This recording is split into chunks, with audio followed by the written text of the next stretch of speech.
Allah the Almighty made it obligatory upon Muslims to fast the holy month of Ramadan.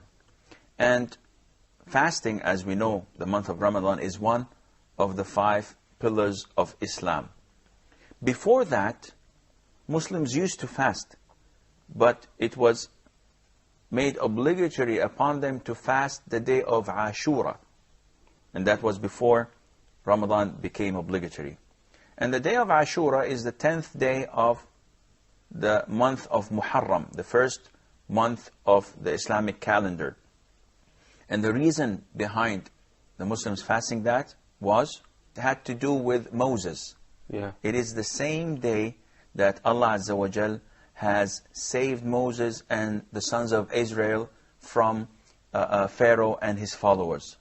And they were drowned, and Moses and his followers, peace be upon him, was saved from those who were following him. So when the Prophet ﷺ came to Medina and he found that the Jews used to fast that day, he said, well, I should fast that day more than you, because I'm closer to Moses more than you. And he instructed and ordered everyone to fast that particular day in thanking Allah for that.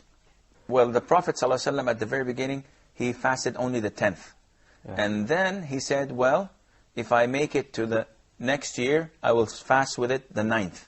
So that he would not simulate the non-Muslims in fasting only the 10th. He would fast the 9th and the 10th in order to be different. From them. But if you fast only the 10th, this is acceptable.